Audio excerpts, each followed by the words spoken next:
Vai. Chegou mais um. Tá bom, gente. Boa tarde. Obrigada pela presença de todos. Desculpa a demora, tivemos probleminhas técnicos. Queria agradecer a Renata pelo convite e me apresentar um pouquinho. E eu queria saber também quem são vocês, assim, se a gente puder fazer só uma rapidinha, assim, uma passada para a gente se apresentar. Então, meu nome é Lívia Camargo, eu fiz meu mestrado em Linguística na UFRJ, com especialização em Línguas Indígenas Brasileiras, e eu atualmente estou no meu último ano de doutorado na Universidade de Rutgers, que é a estadual de Nova Jersey, nos Estados Unidos.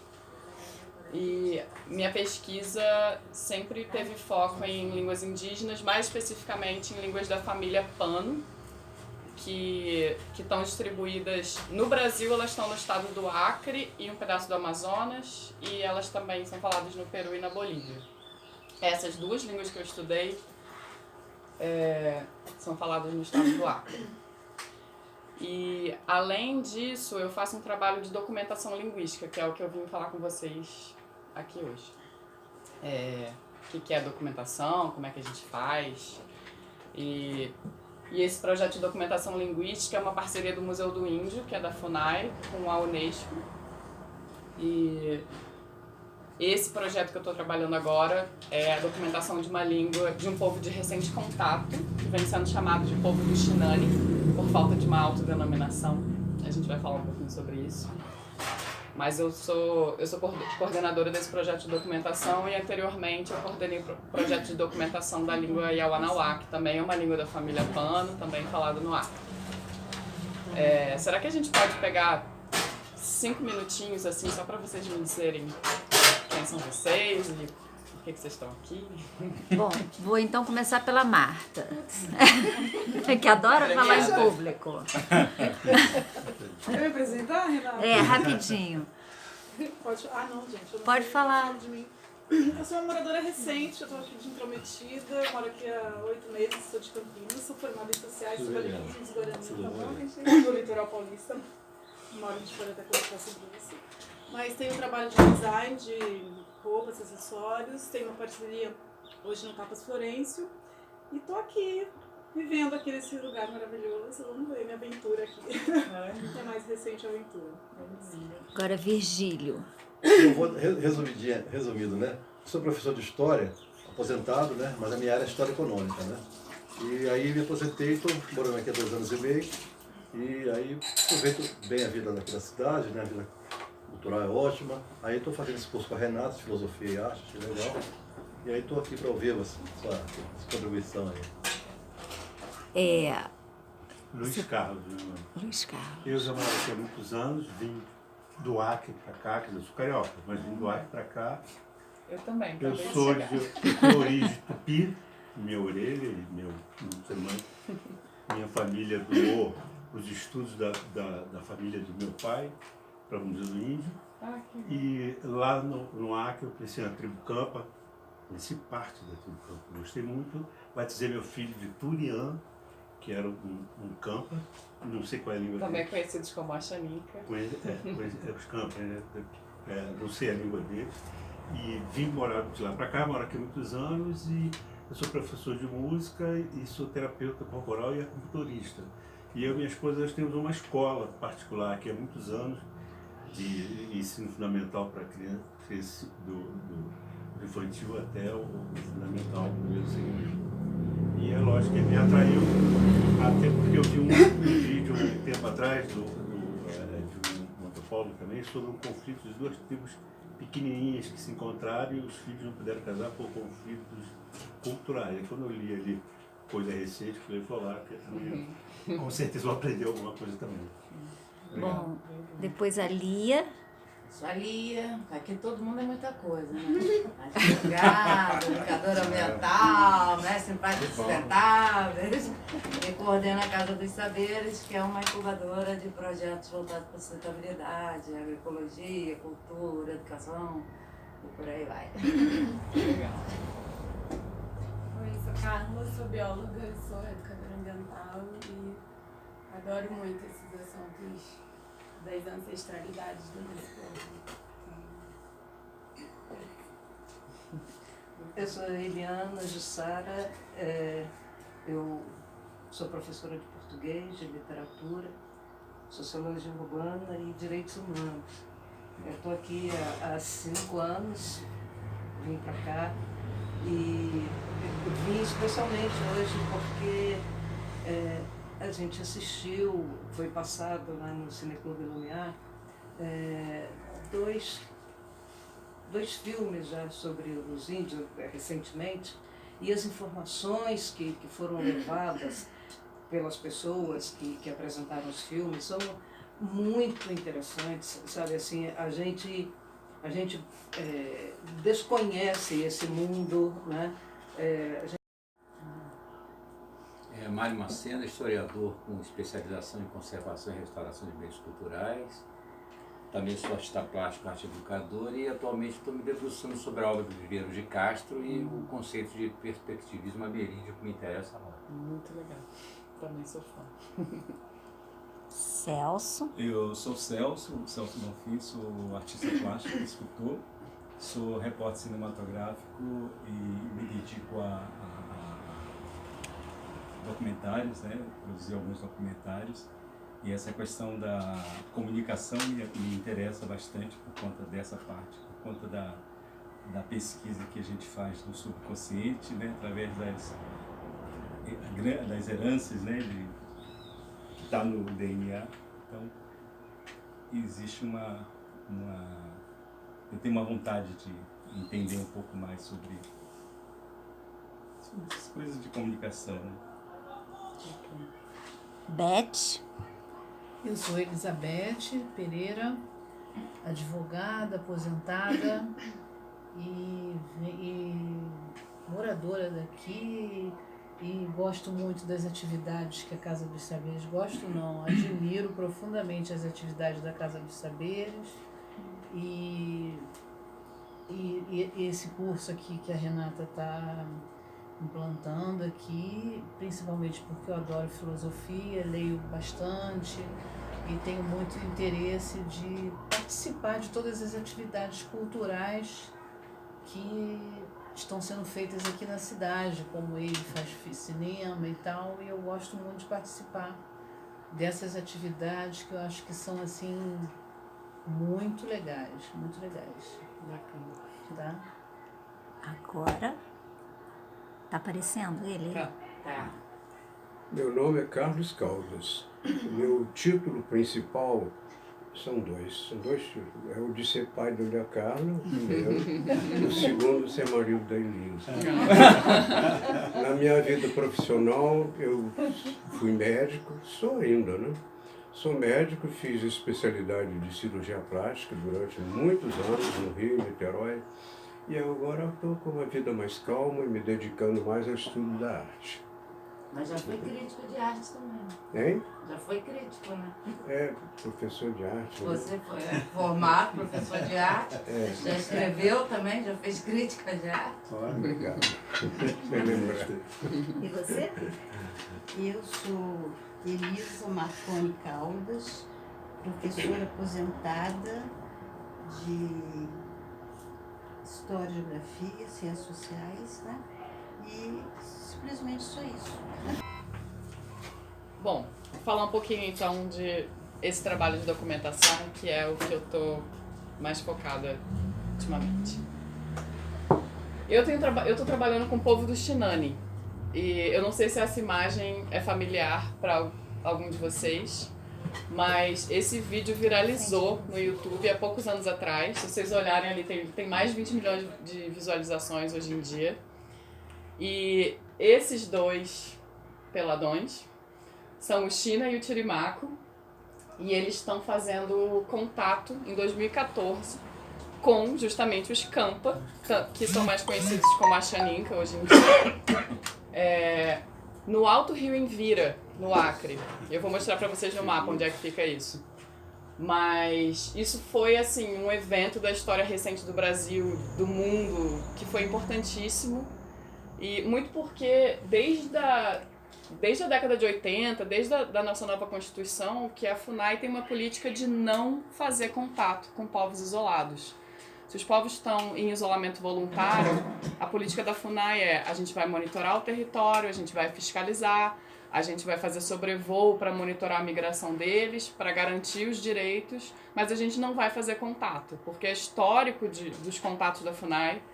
A gente sabe que, não só da FUNAI, né, mas a gente sabe que o histórico do contato você tem populações inteiras dizimadas por doenças infectocontagiosas. Então, só que o que aconteceu nessa situação foi os próprios índios, por vontade própria, fizeram contato com outros índios, né? Não foi assim, eles chegaram na cidade, eles chegaram em outra aldeia indígena, no Alto Rio Envira, dos Campa, dos Axaninca, e tá aí a cena que ficou meio que eternizada, que é o Fernando Axaninca, que está de costas, levando a banana para eles, que eles estavam vindo do outro lado do rio, para fazer esse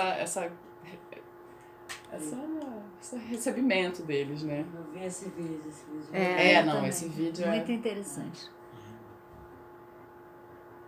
Hoje em dia, o povo do Xinani habita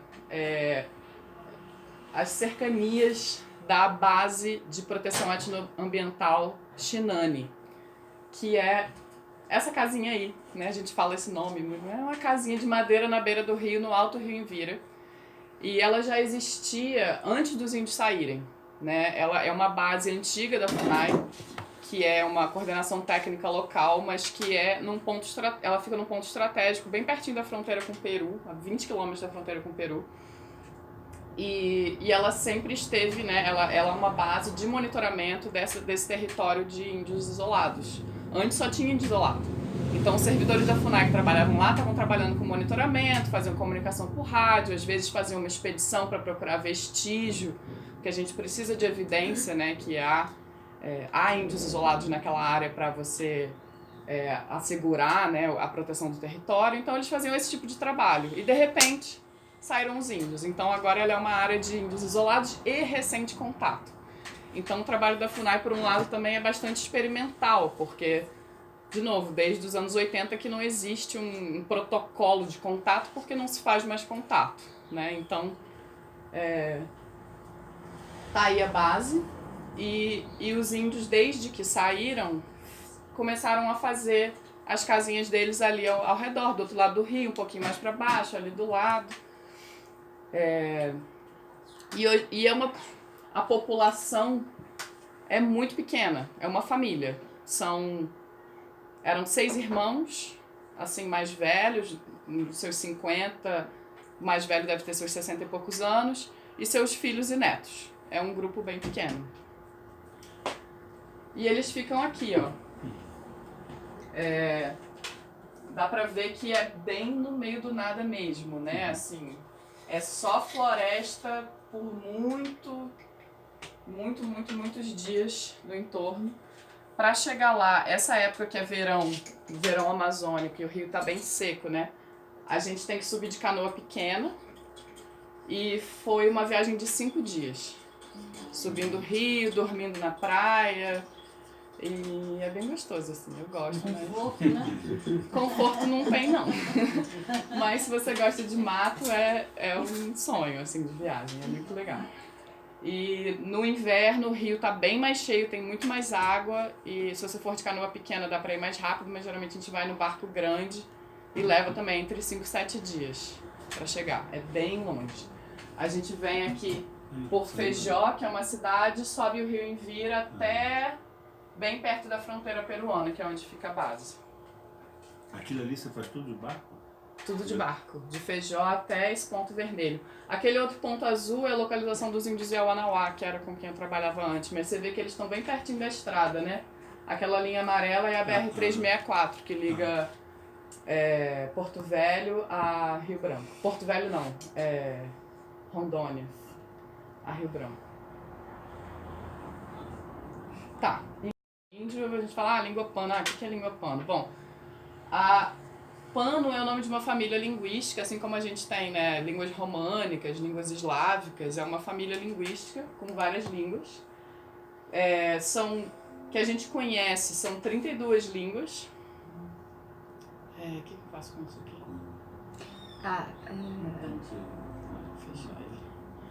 A gente conhece 32 dessas línguas pano, né, na linguística.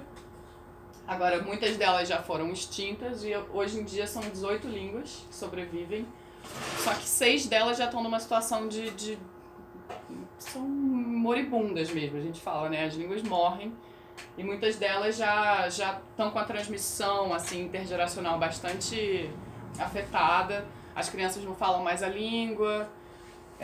Isso a gente sabe, né? Em decorrência temos professores de história presentes, sabemos, né, do ciclo da borracha na Amazônia, da colonização da Amazônia, dos seringueiros chegando, de patrões, de missionários, enfim.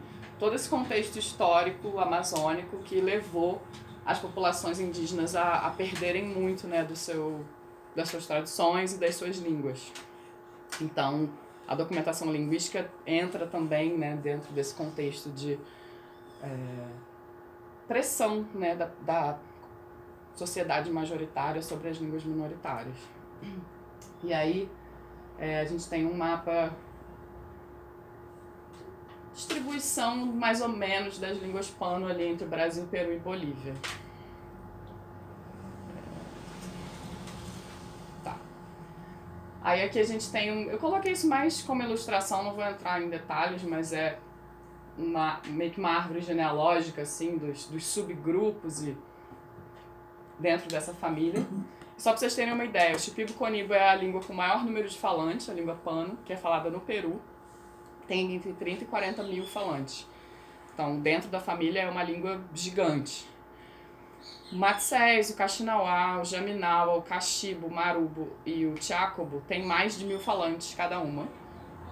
O Kaxinawá é a língua com o maior número de língua pano com o maior número de falantes no Brasil, tem mais de 5.000 falantes.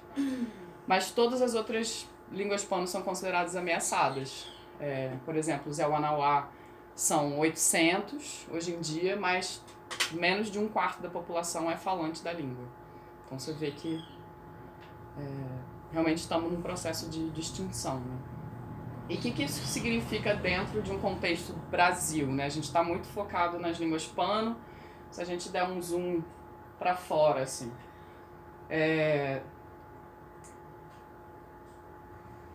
essa torta aí mostra que a situação das línguas, tem muitas línguas em situação bem complicada, assim, línguas com menos de 50 falantes, quer dizer, 24% das línguas têm menos de 50 falantes, né? Então quando a gente fala, o Brasil tem uma diversidade enorme de línguas, temos mais de 150 línguas. Tá, mas mais de 150 línguas, isso quer dizer o quê, né? Se você pensar que 25% delas têm menos de 100 falantes, né? Como é que isso... Né? Qual é a escala disso dentro do contexto nacional? Comparação. Né? Gente, deixa eu passar aqui para eu botar ele sentadinho aqui do seu ladinho. Beleza. Pode ser? Senta aqui do lado. Você já chegou? Vai ficar do ladinho. Pronto.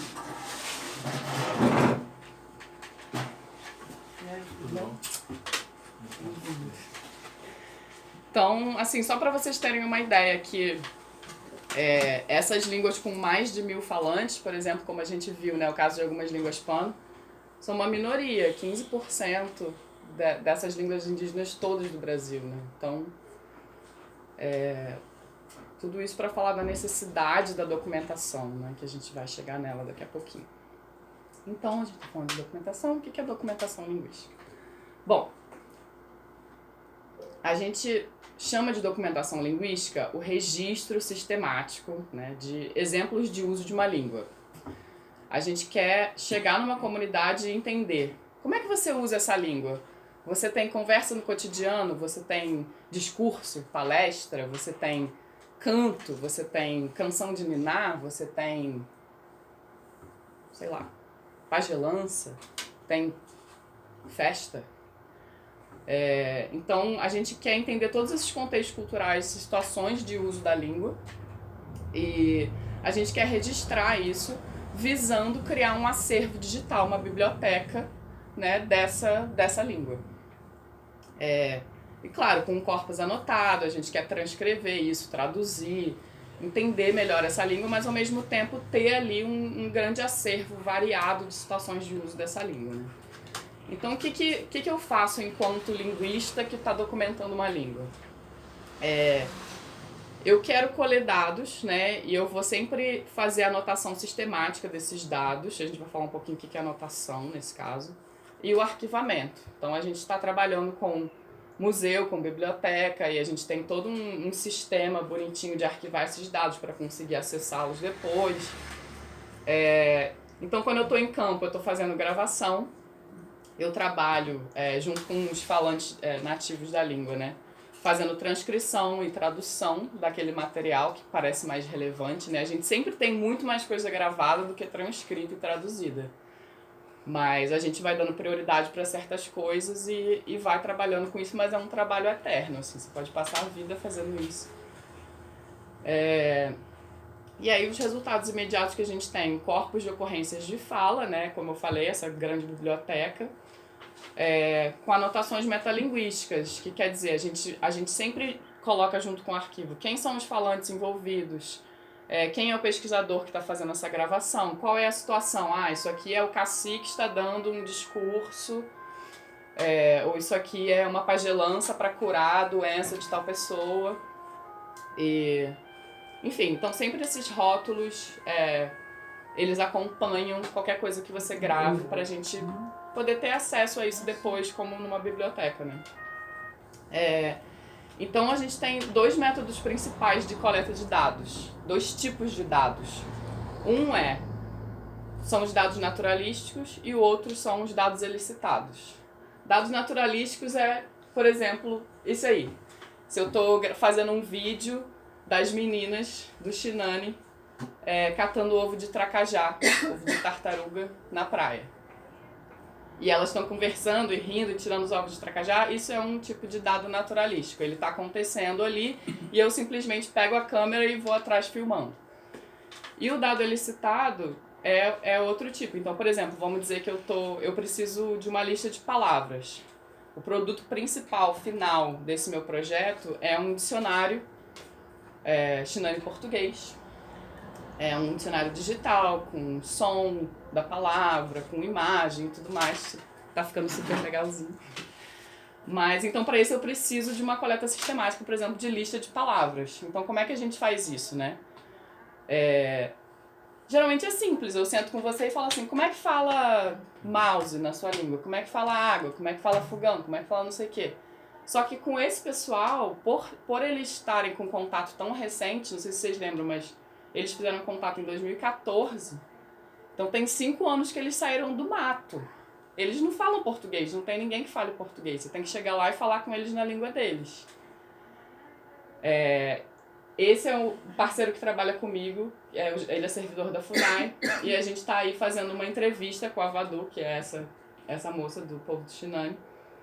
E a gente vai pedindo lista de palavras. E aí eu vou falar um pouquinho da metodologia que a gente usa, que ela é bastante experimental nesse caso. Eu nunca tinha feito trabalho de campo com um povo completamente monolíngue. Você chega lá e se você não falar a língua deles, não há comunicação. Então, por um lado, a gente está criando esse acervo digital, essa biblioteca, né, da língua do povo do Xinani, no caso, ou de diversas línguas indígenas. Esse projeto de documentação do Museu do Índio envolve diversas línguas indígenas brasileiras, o povo do Xinani é só um. Então, e a outra função da documentação linguística é que ela alimenta a descrição linguística. O que é chegar num lugar onde a língua é falada, mas os pesquisadores, os gramáticos não a conhecem, e você vai aprender essa língua e escrever uma gramática, escrever um dicionário, você vai descrever como essa língua está sendo usada pelos falantes, né? Então é você dizer... eu vou mostrar um exemplo disso. E como essa ilustração já sugere, a documentação e a descrição elas se alimentam uma outra.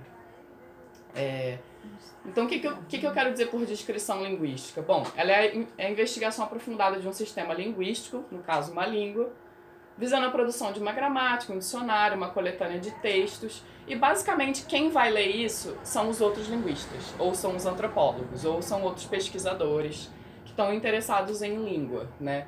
Não é o povo do Xinani. O povo do Xinani vai ter interesse na biblioteca, no acervo, nas gravações. Provavelmente não vai ter interesse na gramática, a não ser que daqui a 30 anos um deles vá fazer faculdade e vai estar lá. Pode ser que isso mude. Mas geralmente quem está interessado em gramática são pessoas que estudam língua. E aí, as atividades primárias, né? A análise acompanhada por definições de termos e conceitos, né? Então, o que é verbo, o que é adjetivo, o que é nome nessa língua? Quais são os fonemas dessa língua? Quais são os sons dessa língua? Então, eu vou... Métodos e procedimentos. Observação. Isso é grande parte do meu trabalho, é a observação. Porque eu tô lá tentando aprender uma língua nova, né? Que não tem falantes bilíngues. Então, e na verdade essa é a parte preferida do trabalho, que é ficar andando com eles para tudo que é lado. E eles vão caçar, eu vou caçar. Eles vão pescar, eu vou pescar. A mulherada tá sentada fazendo cordão de miçanga, eu tô junto ali, brincando com o macaco, brincando com a criança. Então a observação é a parte mais divertida da história, cara, no fim das contas. A gente faz a licitação dirigida, como eu mostrei aquela foto para vocês, né? De sentar do lado do falante e falar, olha, eu quero aprender sua língua. O que é isso aqui? O que é isso aqui? Me ensina, né? E aí os resultados que a gente tira disso, conjunto de afirmações descritivas sobre fenômenos linguísticos, no caso fonético, fonológico, e com exemplos, né? Então, só para vocês terem uma ideia, essa foi a gramática que eu escrevi do Yawanawá, 2013. Então, isso aí é uma página, assim, o que é uma gramática descritiva? Tamo aí, pronomes pessoais. Aí você tem as pessoas, quando é sujeito intransitivo, sujeito transitivo ou objeto, a gente tem os casos dos pronomes, e aí os exemplos ali embaixo, eu bati em você, você bateu em mim, o homem comeu a onça comeu o homem, esse tipo de coisa, né? Que é bem para linguista mesmo. E, enfim, isso aí é só um comparativo assim, do que é descrição e o que é documentação linguística, né? Quem faz a descrição linguística é sempre um linguista com apoio de consultores indígenas, com a ajuda, né, ali do seu amigo que está ali tendo muita paciência para te ajudar a entender todas as coisas da língua dele. E a documentação, geralmente, o linguista é só o coordenador, mas a equipe é quem está ali. Nesse caso, os servidores da FUNAI participam muito, os próprios índios pegam a câmera e gravam as coisas. Geralmente, você tem pesquisadores indígenas da própria comunidade envolvidos na documentação. Isso é uma premissa muito forte do Museu do Índio, né, da filosofia de trabalho deles, de envolver a comunidade. Nesse caso, é um pouco complexo por eles serem de recente contato, ninguém saber ler e escrever, ninguém ter conta em banco para poder receber uma bolsa. Então, tem umas questões técnicas, assim, mas a gente está tentando contornar isso para envolvê-los também na pesquisa. Como eu falei, a descrição geralmente ela é feita para outros linguistas, para outros especialistas, e a documentação é feita para a comunidade, tanto presente quanto futuro, né? Professores indígenas que têm uma formação diferenciada, pesquisadores, servidores da FUNAI, equipe de saúde, nesse caso, né, do Xinani especificamente, está sendo bem útil. Não é sempre que meu trabalho é útil, mas dessa vez está sendo útil para eles. O objetivo da descrição é escrever gramática, dicionário, ampliar o conhecimento da teoria linguística como um todo, que a gente sabe sobre língua humana. A documentação, criar acervos digitais, né, bibliotecas, que registram o uso da língua e servem de base para inúmeros projetos. Né? Não é um projeto específico, você está criando uma biblioteca e você está alimentando pesquisadores de vários campos, né? E geralmente o material que é coletado para descrição geralmente fica em arquivos pessoais dos linguistas. Muitas vezes a gente vai tentar acessar uma coisa que está em fita cassete ou está em mídias totalmente obsoletas que a gente não consegue mais, né, ter acesso. Enquanto que a documentação a gente trabalha com museus, o Museu Guild do Pará está muito forte com documentação linguística, outros museus na Europa, o Museu do Índio. Então você tem sempre essa rede de museus ligados e um faz backup do outro. E gente tenta colocar isso com disponibilidade online, claro que com restrição de acesso, mas a tentativa é de realmente criar essas bibliotecas digitais acessíveis. Então, a documentação fornece um corpus de dados para análise, né, que você vai fazendo a descrição linguística a partir daquelas vídeos, daquelas gravações, e a descrição fornece a análise, né, para anotar o corpus. Então, quando você tá, por exemplo, você tem um texto que é um canto, né, que é um poema, tem uma forma de poema, e você quer transcrever, né, quer traduzir palavra por palavra e dar uma tradução livre, você vai se basear na descrição linguística para saber o que é o verbo, o que é o tempo verbal, o que é, né, o que é o nome, o que é a marca de caso, etc, etc. Tá. Eu acho que a gente já falou um pouco sobre isso, mas eu só quero focar aqui que um dos princípios da documentação é esse trabalho em equipes interdisciplinares, né? Você não tem só linguista trabalhando, tem muita gente ali envolvida, a comunidade, a gente faz questão de envolver a comunidade, capacitar pesquisadores locais, porque você pode ter esse acervo que está sempre crescendo. E é um trabalho colaborativo e os resultados também estão sempre acessíveis, né? E aí a gente acaba com um acervo digital, informações etnográficas e sociológicas relevantes. A gente sempre faz um censo sociolinguístico para saber quantos falantes você tem, quem está falando a língua, qual o grau de vitalidade dessa língua. Dicionário, materiais pedagógicos, no caso a gente tem, né, a nossa Constituição garante os direitos diferenciados dos povos indígenas para terem suas próprias escolas. Então a gente cria materiais pedagógicos junto com os professores indígenas. E também essa gramática e descrição linguística que tem essa pegada mais técnica, né? E eu acho que a gente já falou bastante disso, mas sobre o corpo de dados. E uma última coisa que eu ainda não falei é essa coisa que um bom corpo de dados ele precisa ser ético. E o que quer dizer um corpo de dados ético nesse caso? Eu estou falando muito e eu queria saber se alguém tem uma ideia, pensando nesse contexto de povos indígenas, o que é um corpus ético? Alguém tem uma ideia? Me passou só uma coisa na minha cabeça, fazer uma pergunta para você. Depois que você faz um projeto desse, se você volta com esse projeto em toda a relação com a comunidade, para realmente se certificar de que aquilo ali é aquilo tudo que você construiu. E que talvez disso aí tenha alguma questão de ética dentro dessa história. Sim, sim. Então eu acho que por um lado tem essa coisa de verificabilidade, né? De falar, bom, você está dizendo isso sobre esses índios, mas você não é de lá, será que é isso mesmo, né? Então tem isso eu acho que é sempre uma questão do lugar de fala, né? Que é uma questão muito mais ampla até do que é só indígena. Eu acho que tem a questão ética também de você retornar para a comunidade com todo aquele material que você coletou, né? Acabou esse formato de pesquisador vai para a comunidade, coleta um monte de dado, vai embora, nunca mais aparece, publica lá no jornal acadêmico, periódico acadêmico e nunca mais volta. Então isso também é uma questão ética, né, de você voltar e devolver esses materiais para a comunidade, de dar acesso para a comunidade. Mas tem uma terceira questão também ética que é a preservação deles. Seria a preservação deles, a respeito a essa informação toda que está sendo passada deles para os pesquisadores, porque isso pode ser utilizado de formas as mais variadas possíveis, né? Exatamente. Então, quer dizer, é como é que faz essa segurança. Exatamente. E isso é uma questão importante, assim, na área da documentação, porque se você grava uma cerimônia que é conhecimento secreto daquele pajé que está fazendo uma cerimônia de cura, que passou anos da vida dele para aprender aquilo ali, aí você grava. E aí, né? Quem que vai usar aquilo? Quem que vai ter acesso àquilo? Eu não sei. Claro que antropologicamente é importante você saber o que esse povo faz quando morre alguém, né? A gente, como eu não sou antropóloga, né? Mas a gente com essa visão de fora, como é que é a cerimônia dele de enterro, por exemplo.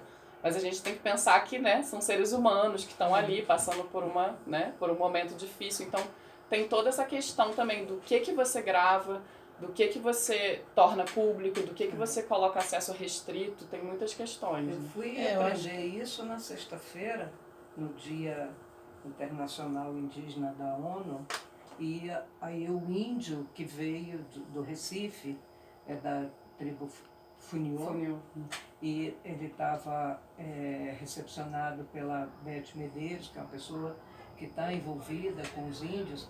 Não era nem ela que faria a curadoria do filme, mas foi muito importante as informações passadas ali.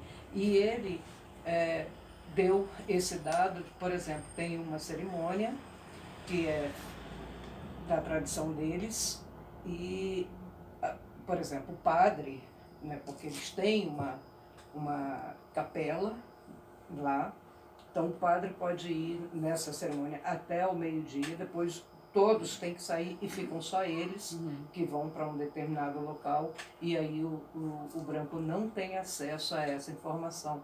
E aí é que eu fui aprender exatamente, né, essa questão da segurança deles, para que a gente não possa, para que evitar, né, que a gente faça mais um extermínio, mais uma dominação, mais uma exploração. Sim, o caso Funiô é especialmente interessante, eu acho, porque o Funiô, a língua dele chama Iatê, e é a única língua do Nordeste que sobreviveu até hoje, que é falada até hoje, a única língua indígena do Nordeste. E eles são super misteriosos, eles são super fechados, eles restringem muito acesso de branco, de pesquisador. E aí a gente se pergunta, por que será, né, que até hoje a língua deles sobreviveu? Então é interessante você trazer esse caso Funiô, mas é por aí mesmo. Então a gente tem que ter esse respeito, essa consciência e ouvir os índios. A gente tem que chegar lá, chegar devagar, né? E ouvir o que eles têm a dizer. Olha, isso não é para gravar, isso não é... E nesse caso é interessante com o povo do Xinani, porque eles não sabiam nem o que era gravador quando eu cheguei lá. Né? Tem muitas histórias engraçadas, mas uma foi de estar com o gravador ligado e aquela luzinha vermelha e colocar no chão, assim, do lado. Estava tendo uma roda de conversa com as mulheres, com a questão de saúde, com as enfermeiras. Eu estava ajudando a traduzir. E aí uma delas olhou para o chão e falou assim, isso é fogo? No gravador. Então, assim, realmente, você conseguir explicar o que você está fazendo... Eu tenho uma curiosidade.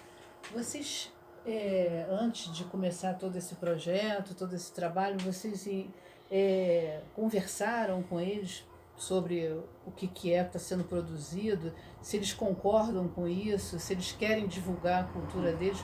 Porque acho que a ética é basicamente isso, né? Saber até que ponto eles concordam ou não que a gente saiba como é a cultura deles, né? Porque isso é fundamental, ter essa consulta, né?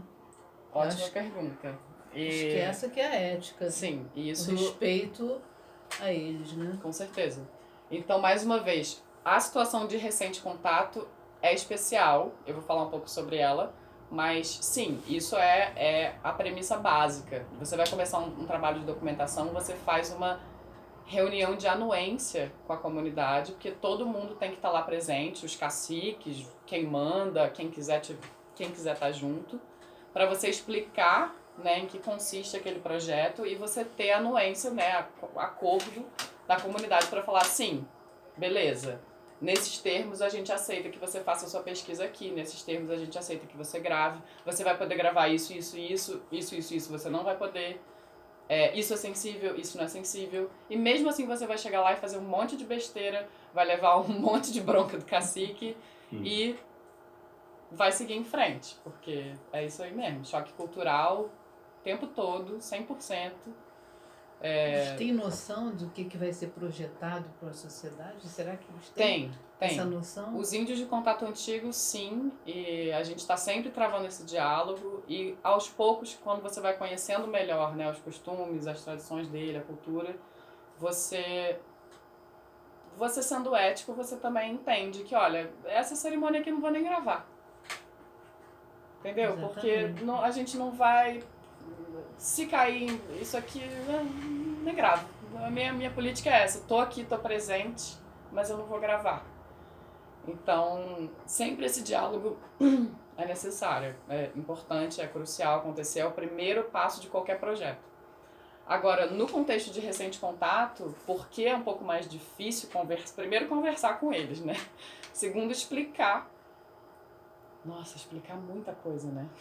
Muita coisa que tem que explicar. Mas eles também, o pouco que eu conheci deles, ele pode ter explicado muita coisa. Mas eles não são tão burros assim como ele não, não é questão de burro, não. Pelo contrário. A questão de recente contato. Mas se souber comunicar... Sim, sem dúvida. Eu queria te fazer uma pergunta, porque eu convivi em Rio Branco, exatamente numa casa, eu, minha esposa, com outro casal. Essa pessoa desse casal chama Saulo Petean. Ele era um cara dessa área, acostumado, ele vivia a maior parte da vida dele, ele viveu com os campos, ele trabalhou com os gaviões, porque a estrada passa por lá. A pergunta que eu vou te fazer, existe desse tipo de profissional ainda nessa área? Profissionais que estão mais acostumados... Indigenista? Indigenista? Existe. Tem muita gente trabalhando em ONG, tem no Alto Rio Negro, no Acre, mais a região amazônica, né? A gente fica muito longe disso, né? Aqui pelo sul, mas... É tudo tão grande, tanta coisa que não dá para ter... Pois é, mas tem muita gente que você pergunta, eu sou formada em jornalismo, mas eu sou indigenista. Eu sou formada em psicologia, mas eu sou indigenista. É um pessoal que trabalha com formação de professores, formação de agentes agroflorestais, tem muito lá pelo Acre. Uma pessoa, formação de agentes de saúde dentro das comunidades, né? Então é bem legal. E eu trabalhei um pouco, assim, dando apoio à formação dos professores, à criação de material pedagógico, que é uma parte que eu gosto muito, assim, como...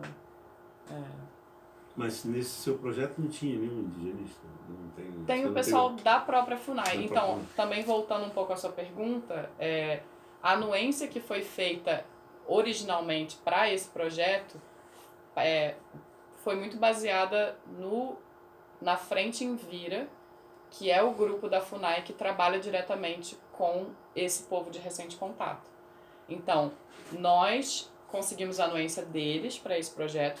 Esse é um projeto em parceria com a Frente Envira, que vocês viram lá a base e os índios estão ali. E, aos poucos, a gente vai aprendendo mais a língua e conseguindo conversar com eles e eles entendem o que é gravação, eles entendem que a gente está gravando isso para mostrar, né? Eu falo muito, olha, meu povo não conhece, a gente precisa falar para eles, né, das coisas de vocês. E eu pergunto, posso tirar foto? Posso filmar? Posso gravar? Posso levar sua voz aqui para mostrar? Então um diálogo constante. Assim. Muita ignorância minha, mas assim, é um cacique que decide tudo, se vai concordar ou não? Há uma consulta aos demais? É ele que decide isso? Num contexto de contato antigo, sim. Geralmente você tem uma série de caciques, né, que são do povo, cada aldeia, cada comunidadezinha vai ter seu cacique. E sim, geralmente a gente faz uma reunião com o cacique, com os caciques, mas claro que também é uma questão individual. Você não gosta que tire foto de você, você vai me dizer e eu não vou tirar foto de você. Vai muito por aí também. Mesmo lá no Xinani, tem gente que fala, foto não, deixa... Vamos pescar hoje, mas não leva o celular, não. Aí eu não levo. Já me falaram isso várias vezes. E aí eu não levo. Pô, vamos pescar. Né? Aí pronto. Então, ter esse diálogo é essencial, tá sempre lá. Gente, e vocês podem fazer pergunta, tá? Por favor, me interrompam. Eu devia ter falado isso no início, mas... Eu queria fazer uma... nas minhas algumas experiências de documentários, especialmente aqui na região, as pessoas às vezes têm muita dificuldade em falar, porque está diante de um equipamento, elas se sentem inibidas e tal. E aí, se você não tem um tema específico no qual você vai fazer perguntas, você quer deixar a pessoa falar livremente, ocorre um fato assim, muito interessante. As pessoas que no início estão inibidas, no decorrer, elas começam a se sentir, esquecer do equipamento, se sentirem à vontade, e aí começa a revelar coisas que não estavam no contexto, que elas nem lembravam mais. Está reportando de se animar e está reportando coisas que vão além do que você está falando. Sem dúvida. E muitas vezes, eu acho que no contexto Xinani, por eles não muito essa noção de o que você está falando está sendo gravado e a gente vai poder ouvir depois, eu tenho que partir de mim a ética de isso aqui que ele falou a gente não pode mostrar. Porque a pessoa começa a contar fofoca, fala mal do outro, conta e fala todo tipo de coisa. Porque o cristianismo não passou por lá, então eles não têm muitos dos tabus e pudores que nós temos. Então o tipo de história que você escuta é assim, tem de tudo. Que legal. Então, muitas vezes eu que tenho que ter a consciência de isso daqui não pode vazar de jeito nenhum. Aí eu coloco assim, restrito, sabe? Isso aqui é um exemplo de rótulo. Quando eu estou arquivando qualquer tipo de arquivo que eu produzo de som, de áudio, de vídeo, eu tenho um rótulo do projeto, só para vocês terem uma ideia assim, né, de como é que é. XNE de Xinani, a data, ano, mês e dia, as iniciais da pessoa que coletou, e aí uma descriçãozinha do que é o conteúdo, né? E quando é restrito eu coloco no final, underline, restrito, assim, em caixa alta, que é tipo assim, isso aqui é só pra mim, é só pros meus ouvidos. E aí essa meio que o sistema de produzir e armazenar dados, né? Eu vou identificar uma situação relevante para a gravação, então eu posso planejar isso ou eu de repente vejo o que está acontecendo e saio correndo para lá. Vou identificar um especialista, né? Então se eu, por exemplo, quero gravar os mitos de origem, as narrativas tradicionais, isso com povos indígenas é uma das minhas coisas preferidas, gravar as narrativas. Então, não é todo mundo que sabe, né? Você vai em pessoas específicas, você tem que perguntar quem que sabe contar história. Aí você pede para aquela pessoa, você combina, e aí você vai realizar a gravação. E isso daí é mais, enfim, pensando em local, em luz, né? Você sabe muito bem que a gente tem que pensar, esse lugar está muito barulhento. Mas claro que, assim, uma coisa que você aprende muito rapidamente é que a aldeia indígena não tem lugar silencioso. Não existe. Ou você vai lá pra dentro do mato, mas aí vai vir um monte de criança atrás pra ver o que você tá fazendo, aí daqui a pouco eles já estão bagunçando. Então, assim, a gente acaba abstraindo um pouco, assim, daquela perfeição, porque é a vida da comunidade e a galinha vai cantar no meio da sua gravação, o cachorro vai brigar com o outro, a criança vai vir correndo e passar na frente, e faz parte, assim, também, dá um colorido pra coisa. Se você se estressar com isso, você não vai trabalhar com índio. Enfim, então, transcrição e tradução faz parte do processo de documentação. A gente trabalha com os falantes preferencialmente bilíngues, né? Então, nesse caso, a gente tenta buscar, por exemplo, falantes da língua Jaminawa, que é uma língua mutuamente inteligível com o Xinani, para ajudar a gente em algumas traduções. Eu vou pular um pouco essa parte para a gente chegar numa coisa mais interessante. E aí eu queria falar um pouco assim da metodologia que eu uso lá. Porque uma coisa é você ter acesso a falantes, né, que vão traduzir para você, outra coisa é você estar ali imerso num contexto totalmente monolíngue. Então, uma forma de eu realizar a licitação é aproveitando situações do cotidiano. Então, por exemplo, se tem alguém chegando do roçado, a gente pode perguntar nome de alimentos, tipos de banana, verbos como levar, trazer, carregar, cortar, comer. Se alguém está indo ou chegando da caçada ou da pescaria, a gente pode perguntar nomes de instrumentos, de animais, né, que eles trazem de caça. E aí fotografar, jogar isso tudo no dicionário. Verbos como pegar, matar, vários verbos diferentes para tipos diferentes de pescaria, tipos diferentes de caça. Se alguém está tratando, né, cortando animal, né, carne, a gente pode perguntar parte do corpo, os instrumentos, né, a faca, não sei o que está sendo usado, verbos como cortar, abrir, etc. Cozinhando, mesma coisa, alimentos, tipos de verbo, tecendo roupa ou miçanga. Então, assim, tem muitos contextos que vão estar acontecendo ali, você chega e você pergunta, isso aí, o que é isso aqui? O que é isso aqui? O que é isso aqui? Se você souber uma pergunta que é o que é isso, você já consegue muita coisa, né? No caso, sei lá, você está criando um missionário. Então eu coloquei aqui algumas cenas do cotidiano que eu aproveito para perguntar. Então temos ali um peixe chegado da pescaria, eu peguei, peraí, me dá aqui esse peixe. Aí eu vou, tiro foto do peixe, pergunto qual é o nome do peixe. Mesma coisa, plantas medicinais. Esse povo é muito conhecedor da mata, sabem de remédio para tudo. E aí eles chegaram com essa planta, e eu usei muito planta lá, me machuquei jogando bola e fiquei usando a planta deles. E é muito interessante também porque as plantas estão sempre acompanhadas de dieta, né? Tem todo um regimento assim de você usar a planta. Então eu tirei uma foto que tinha o nome da planta ali para depois eu não perder e uma foto sem o nome da planta para colocar no dicionário bonitinho lá com a entrada. Aí você tem ali as mulheres lavando, torcendo a roupa, tem a Tosco ali fazendo uma esteira de palha, tem aqui o Shuri, ele tá descascando o cipó para fazer uma vassoura, então tem várias situações do cotidiano que a gente pode aproveitar. Alguns modelos para realizar a licitação. A gente tem a licitação com imagens, né? Então isso até eu chamo de modelo do Jefferson, que é esse parceiro lá da FUNAI, que é o mais empolgado com linguística e que quer sempre estar me acompanhando e aprendendo a língua e está falando a língua super bem. Então ele criou esse modelinho assim de licitar, que foi, você escolhe um tema, vamos dizer, animais.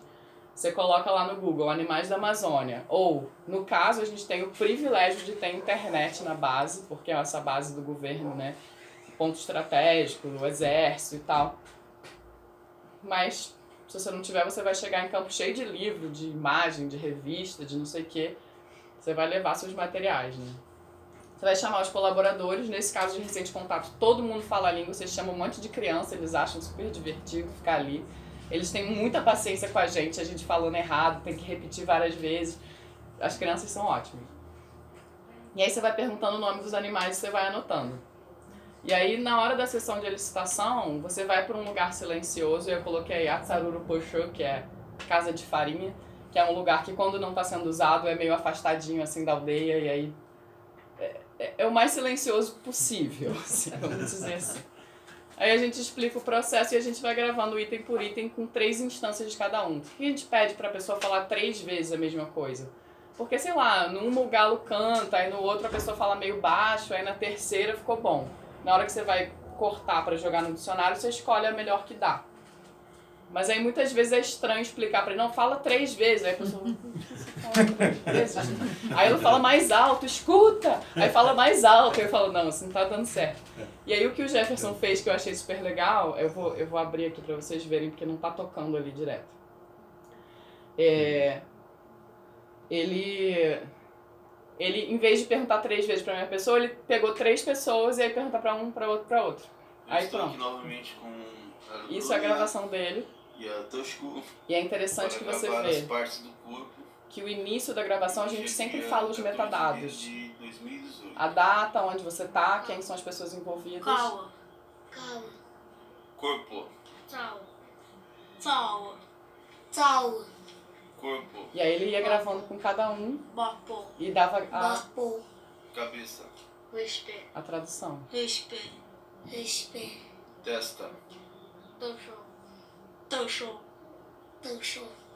Nuca. Enfim.